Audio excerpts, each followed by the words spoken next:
उत्पत्ति अध्याय पहला। सृष्टि का इतिहास। आदि में परमेश्वर ने आकाश और पृथ्वी की सृष्टि की। पृथ्वी बेडौल और सुनसान पड़ी थी और गहरे जल के ऊपर अंधियारा था तथा परमेश्वर का आत्मा जल के ऊपर मंडराता था। पहला दिन उजाला। तब परमेश्वर ने कहा उजाला हो, तो उजाला हो गया। और परमेश्वर ने उजाले को देखा कि अच्छा है। और परमेश्वर ने उजाले को अंधियारे से अलग किया। और परमेश्वर ने उजाले को दिन और अंधियारे को रात कहा। तथा सांझ हुई, फिर भोर हुआ। इस प्रकार पहला दिन हो गया। दूसरा दिन आकाश। फिर परमेश्वर ने कहा जल के बीच एक ऐसा अंतर हो कि जल दो भाग हो जाए। तब परमेश्वर ने एक अंतर करके उसके नीचे के जल और उसके ऊपर के जल को अलग अलग किया और वैसा ही हो गया। फिर परमेश्वर ने उस अंतर को आकाश कहा तथा सांझ हुई, फिर भोर हुआ। इस प्रकार दूसरा दिन हो गया। तीसरा दिन सूखी धरती और पेड़ पौधे। फिर परमेश्वर ने कहा आकाश के नीचे का जल एक स्थान में इकट्ठा हो जाए और सूखी भूमि दिखाई दे, और वैसा ही हो गया। और परमेश्वर ने सूखी भूमि को पृथ्वी कहा तथा जो जल इकट्ठा हुआ उसको उसने समुद्र कहा। और परमेश्वर ने देखा कि अच्छा है। फिर परमेश्वर ने कहा पृथ्वी से हरी घास तथा बीज वाले छोटे छोटे पेड़ और फलदायी वृक्ष भी, जिनके बीज उन्हीं में एक एक की जाति के अनुसार होते हैं, पृथ्वी पर उगें। और वैसा ही हो गया।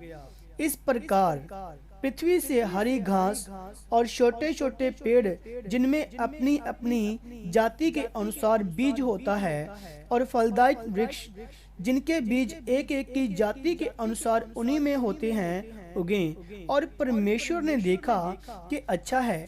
तथा सांझ हुई, फिर भोर हुआ। इस प्रकार तीसरा दिन हो गया। चौथा दिन सूरज, चांद और तारे।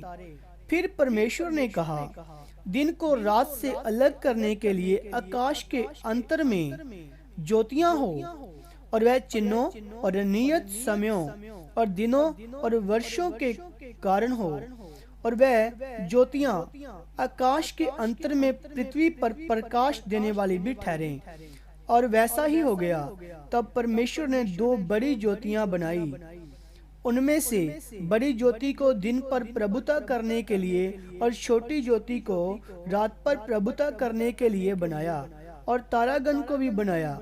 परमेश्वर ने उनको आकाश के अंतर में इसलिए रखा कि वह पृथ्वी पर प्रकाश दें तथा दिन और रात पर प्रभुता करें और उजाले को अंधियारे से अलग करें। और परमेश्वर ने देखा कि अच्छा है। तथा सांझ हुई, फिर भोर हुआ। इस प्रकार चौथा दिन हो गया। पांचवा दिन मछलियां और पक्षी। फिर परमेश्वर ने कहा जल जीवित प्राणियों से बहुत ही भर जाएं, और पक्षी पृथ्वी के ऊपर आकाश के अंतर में उड़ें। इसीलिए परमेश्वर ने जाति जाति के बड़े बड़े जल जंतुओं की और उन सब जीवित प्राणियों की भी सृष्टि की जो चलते फिरते हैं, जिनसे जल बहुत ही भर गया। और एक एक जाति के उड़ने वाले पक्षियों की भी सृष्टि की। और परमेश्वर ने देखा कि अच्छा है। परमेश्वर ने ये कहकर उनको आशीष दी, फूलों फलों और समुद्र के जल में भर जाओ, और पक्षी पृथ्वी पर बढ़े। तथा सांझ हुई, फिर भोर हुआ। इस प्रकार पांचवा दिन हो गया। छठवां दिन भूमि के जीव जंतु और मनुष्य। फिर परमेश्वर ने कहा पृथ्वी से एक एक जाति के जीवित प्राणी अर्थात घरेलू पशु और रेंगने वाले जंतु और पृथ्वी के वन पशु जाति जाति के अनुसार उत्पन्न हो। और वैसा ही हो गया। इस प्रकार परमेश्वर ने पृथ्वी के जाति जाति के वन पशुओं को और जाति जाति के घरेलू पशुओं को और जाति जाति के भूमि पर सब रेंगने वाले जंतुओं को बनाया। और परमेश्वर ने देखा कि अच्छा है।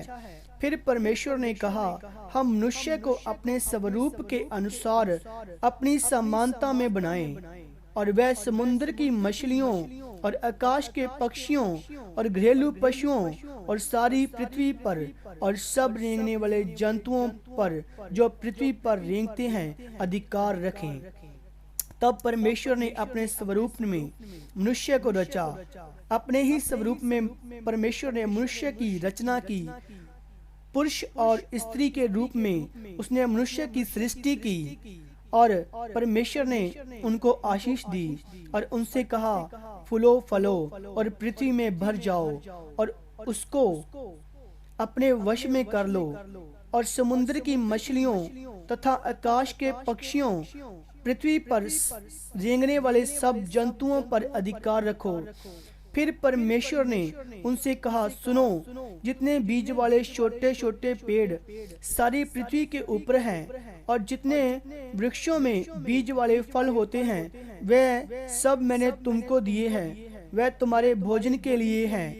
और जितने पृथ्वी के पशु और आकाश के पक्षी और पृथ्वी पर रेंगने वाले जंतु हैं, जिनमें जीवन का प्राण है, उन सब के खाने के लिए मैंने सब हरे हरे छोटे पेड़ दिए हैं। और वैसा ही हो गया। तब परमेश्वर ने जो कुछ बनाया था सबको देखा, तो क्या देखा कि वह बहुत ही अच्छा है। तथा सांझ हुई, फिर भोर हुआ, इस प्रकार छठवां दिन हो गया।